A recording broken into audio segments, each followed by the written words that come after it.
Chanakya classes. तर आपल्याला माहितच आहे आपण सायन्सच्या क्लास 10 च्या फर्स्ट चॅप्टर सुरू केला आहे ज्याचे नाव आहे ग्रॅव्हिटेशन. तर चला मग आज ग्रॅव्हिटेशन या चॅप्टरचा नेक्स्ट लेक्चर बघूया. त्यामध्ये आपल्याला कव्हर करायचा आहे तो टॉपिक म्हणजे फ्री फॉल. सर्वात आधी आपण फ्री फॉल हा टॉपिक कव्हर करत आहोत. तर चला मग समजून घेऊया. What is mean by free fall. Free fall म्हणजे काय तर बघूया. The stone in our hand was experiencing force of gravity, but it was balanced by a force that we were applying on it in the opposite direction. जेव्हा आपल्या हातावर म्हणजे हा ही एक बॉडी आहे, याने काय केलंय त्याच्या हातावर स्टोन ठेवलाय राईट. आता मी इकडे पेन ठेवले, अज्यूम करा काय स्टोन राईट. आता याच्यावर मी स्टोन ठेवला आहे, मग काय होते फोर्स ऑफ हँडचा जो फोर्स आहे त्याच्यामुळे ही पेन काय आहे रेस्टवर आहे. आता का बरं रेस्टवर आहे कारण इथला मी जेव्हा हात काढेल तेव्हा ती काय होईल खाली चालली जाईल राईट. म्हणजे का बरं खाली जाते तर ग्रॅव्हिटेशनल फोर्स. कशाच्या फोर्सने फोर्स ऑफ जी ने. फोर्स ऑफ जी ने कोणती पण वस्तू काय होते खाली जाते ग्रॅव्हिटेशनल फोर्समुळे राईट. पण जेव्हा मी माझ्या हँडच्या फोर्स लावतो आहे तेव्हा काय होते पेन ही रेस्टवर होते. हे तिकडे सांगत आहे. काय सांगत आहे the stone in our hand जेव्हा आपल्या हातावर स्टोन असेल was experiencing force of gravity. तो काय करतो ग्रॅव्हिटीचा फोर्स एक्सपिरियन्स करतो right. But it was balance. पण तो काय करतोय बॅलन्स करतोय बाय अ फोर्स. कोणत्या फोर्सने that we were applying on it in the opposite direction. Gravitational force कुठे आहे खाली. आपण काय करतोय अपोजिट डायरेक्शनने त्याला फोर्स लावतोय म्हणून पेन काय होते रेस्टवर जाते. ॲज अ रिझल्ट त्याचा रिझल्ट काय भेटतो आहे the stone remain at rest. Stone काय होतोय रेस्टवर राहतोय जसं की इकडे आपण बघत आहोत राईट. चला तर मग पुढे बघा.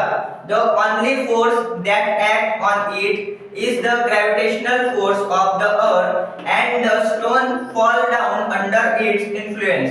जर आपण हा फोर्स जेव्हा काढून टाकला तर ही पेन काय होईल किंवा स्टोन काय होईल खाली चालली जाईल. म्हणजे काय तर ग्रॅव्हिटेशनल फोर्समुळे हे काय होणार आहे खाली इन्फ्लुएन्स पर्यंत पोहोचणार आहे. This the release stone is in a free fall. तर याला जे आपण काय म्हणू फ्री फॉल म्हणू. जो रिलीज फोर्स आहे जेव्हा आपण ही पेन इकडून सोडतोय तेव्हा खाली जाते त्या फोर्सला आपण काय म्हणू फ्री फॉल म्हणू राईट. आपण एखादा ऑब्जेक्ट घेतला राईट. ही पेनला आता आपण इकडे धरलोय, हिला खालचा जो फोर्स लावतोय आपण हँडचा तो सोडला तर ही पेन काय होईल खाली जाणार आहे.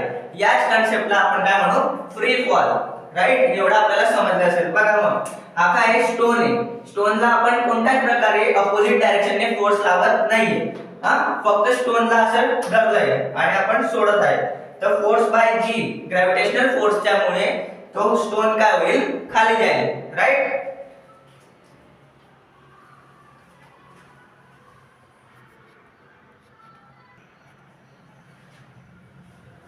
त्यापुढे आहे during free fall the frictional force due to air oppose the motion of the object beyond force also act on the object. जेव्हा एखादा ऑब्जेक्ट खाली म्हणजे फ्री फॉल होत असेल खाली पडत असेल राईट तेव्हा काय होत आहे तर एअरच्या अपोजमुळे एअर हवा आहे राईट त्याच्या अपोजमुळे काहीतरी फोर्स त्याला अपोजिट डायरेक्शनने लागत आहे. तर तो फोर्सचं नाव आहे बियॉन्ड फोर्स राईट. आता हा ऑब्जेक्ट आहे हवेमुळे त्याला काहीतरी तर फोर्स लागत असेल परंतु तो पुढे जातोय खाली जातोय का बरं तर ग्रॅव्हिटेशनल फोर्समुळे तो खेचला जातोय. पण थोडा प्रमाणात तरी बियॉन्ड फोर्स हा जो बियॉन्ड फोर्स आहे तो काय होतोय अपोजिट डायरेक्शनला अपोज करतोय कोणत्या ग्रॅव्हिटेशनल फोर्सला राईट. तर बघूया बघा हा स्टोन आहे. हा आहे स्टोन. हा जेव्हा आपण खाली फेकत आहे फ्रिक्शनल फोर्स बाय जी ग्रॅव्हिटेशनलच्या फोर्सने जेव्हा खाली जात आहे तेव्हा एअरच्या मदतीने त्याच्यावर दोन फोर्स हे ऍक्ट होत आहेत. पहिला फोर्स आहे बियॉन्ड फोर्स जो की अपोजिट डायरेक्शनने लागत आहे. म्हणजे पेन जेव्हा खाली जाते आहे तर बियॉन्ड फोर्स वरती लागत आहे. आणि फ्रिक्शनल फोर्स फ्रिक्शन तिकडे काहीतरी फ्रिक्शन घडत असेल तर तो फ्रिक्शन फोर्स पण अपोजिट डायरेक्शनने ग्रॅव्हिटेशनच्या अपोजिट डायरेक्शनने लागत आहे राईट. दस true free fall is possible only in vacuum.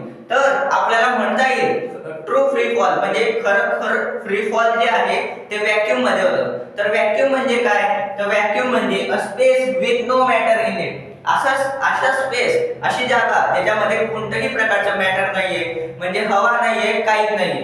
Right. For example आपण हे एक बॉक्स घेतला, याला पूर्ण क्लोज केला आहे. इकडे जेव्हा आपण फ्री फॉल करू तिकडे आपण काय म्हणू, ट्रू फ्री फॉल. काय म्हणू इकडे, true free fall. Right. I hope तुम्हाला एवढं समजलं.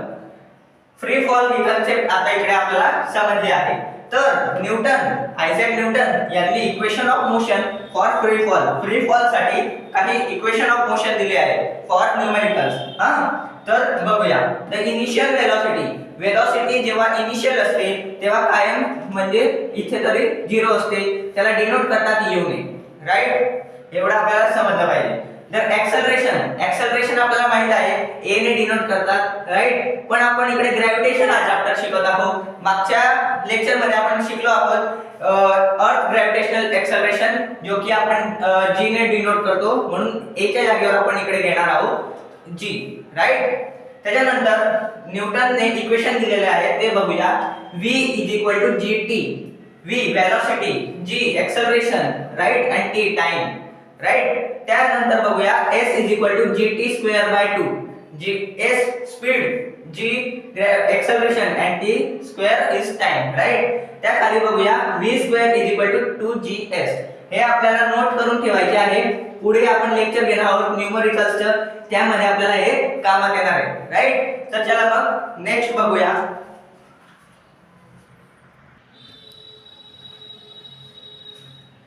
या लेक्चर मध्ये अजून आपण एक टॉपिक शिकणार आहोत ज्याचं नाव आहे ग्रॅव्हिटेशनल पोटेन्शियल एनर्जी. राईट. तर चला बघूया काय आहे gravitational potential energy. The energy stored in an object because of its position or state is called potential energy. Potential energy म्हणजे काय, तर एनर्जी स्टोअर, एक प्रकारची ऑब्जेक्ट मध्ये जी एनर्जी स्टोअर आहे, काय करायची, बिकॉज ऑफ इट्स पोझिशन और स्टेट, त्याच्या स्टेट मध्ये किंवा काही जाण्यासाठी जी स्टोअर एनर्जी आहे, हे मेन पॉइंट आहे. जी स्टोअर एनर्जी आहे एखाद्या ऑब्जेक्ट मधली, त्याला आपण काय म्हणायचे आहे, तर पोटेन्शियल एनर्जी. राईट. तर चला बघूया काय आहे ही कन्सेप्ट ग्रॅव्हिटेशनल पोटेन्शियल एनर्जी. बघा, हे आहे अर्थचे सरफेस. हे आहे अर्थचे सरफेस. इथून जेव्हा वरती जेवढा आपण वरती जाऊ म्हणजे काय होईल, हाईट इन्क्रीज होईल. तर हाईट जेव्हा इन्क्रीज होईल तेव्हा पोटेन्शियल एनर्जी काय होणार आहे, ती पण काय होणार आहे, इन्क्रीज होणार आहे. म्हणजे हाईट जेव्हा इन्क्रीज होईल आपली, जेव्हा एखाद्या ऑब्जेक्टची, म्हणजे हा ऑब्जेक्ट आहे, राईट, याला मी आता वरती ठेवलाय, इकडे ठेवलाय, राईट, तर याची जी हाईट आहे, हाईट काय झाली, इन्क्रीज झाली. कुठून, अर्थ सरफेस पासून. समजा हे आहे अर्थ सरफेस, तर इथून मी काय केलं आहे, हाईट इन्क्रीज केलेली आहे. तर याच्यामध्ये जी पोटेन्शियल एनर्जी असेल ती पण काय झालेली आहे, इन्क्रीज झालेली आहे. राईट. तर चला पुढे बघूया. म्हणजे हा स्टोन आहे, हा एक ऑब्जेक्ट आहे स्टोन. तर इकडे ग्राउंड वर आपण पडलेला आहे. हा स्टोन समजा हे ग्राउंड आहे, अर्थचा सरफेस आहे, तर हा स्टोन इकडे पडलेला आहे. राईट. तर इथे त्याची पोटेन्शियल एनर्जी काय असणार आहे, 0. का बरं, तर हाईट पण काय आहे, हाईट जर 0 तर पोटेन्शियल एनर्जी पण 0. राईट. पण त्याला जर आपण एक हाईट वर घेऊन गेलो, हा ऑब्जेक्टला अर्थ सरफेस पासून हाईट वर घेऊन गेलो आहे, तर तिकडे त्याची पोटेन्शियल एनर्जी काय होईल, mgh. Potential energy is equal to mgh. Right. हा फॉर्म्युला आपल्याला लक्षात ठेवायचा आहे. न्यूमेरिकल्स मध्ये हा फॉर्म्युला आपल्याला कामात येणार आहे. राईट. पुढे त्याचे केस आहे, केस 1 आणि केस 2. ग्रॅव्हिटेशनल पोटेन्शियल एनर्जीचे दोन केस दिलेले आहेत, केस 1 आणि केस 2. पहिलं केस आहे height is r radius of the अर्थ. h म्हणजे काय, हाईट, r म्हणजे काय, रेडियस ऑफ द अर्थ. assume g to be constant. g काय आहे, हा ग्रॅव्हिटेशनल एक्सेलरेशन काय आहे, कॉन्स्टंट आहे. हे असं काय करा, assume करा. तर पोटेन्शियल एनर्जी काय होणार आहे, mgh. हे काय होणार आहे, पोटेन्शियल एनर्जी mgh. राईट. हा जेव्हा इकडे ऑब्जेक्ट इकडे राहील, कॉन्स्टंट राहील, तर g ची व्हॅल्यू काय आहे, कॉन्स्टंट आहे, तर तेव्हा त्याची पोटेन्शियल एनर्जी काय राहील, mgh. आपण इकडे जे बघितला आहे, पहिला केस आपण इकडे बघितला आहे. केस 2 आहे, h म्हणजे हाईट, r म्हणजे रेडियस ऑफ द अर्थ. तर large volume of h, h चे काय आहे, व्हॉल्यूम लार्ज आहे, मोठा आहे. The value of g, gravitational acceleration ची व्हॅल्यू, राईट, डिक्रीज जेव्हा कमी होईल, g ची व्हॅल्यू काय कमी होईल, तर इन्क्रीज इन हाईट जेव्हा इन्क्रीज होईल तेव्हा g ची व्हॅल्यू काय होणार आहे, कमी होणार आहे. म्हणजे आपल्याला इकडे म्हणता येईल तर g is inversely proportional to the height. म्हणजे g जर वाढला तर हाईट कमी होईल, हाईट जर वाढली तर g कमी होईल. राईट. आय होप तुम्हाला एवढं समजलं असेल. तर चला पुढे बघूया. At infinite distance g is 0. एका इनफायनाइट डिस्टन्स वर जेव्हा आपण गेलो, हाईट खूप इनफायनाइट डिस्टन्स वर चालली गेली आहे एखाद्या ऑब्जेक्टची, तर तिकडे g ची व्हॅल्यू काय होणार आहे, ग्रॅव्हिटेशनल एक्सेलरेशन ची व्हॅल्यू काय होणार आहे, तर 0 होणार आहे. राईट, 0 होणार आहे. हेन्स पोटेन्शियल एनर्जी पण काय होईल तिकडे, 0 होईल. तर तिकडे हाईट जर 0 झाली तर पोटेन्शियल एनर्जी सुद्धा काय होणार आहे, तर 0 होणार आहे. राईट. आय होप तुम्हाला एवढं समजलं असेल. पुढचा टॉपिक बघूया.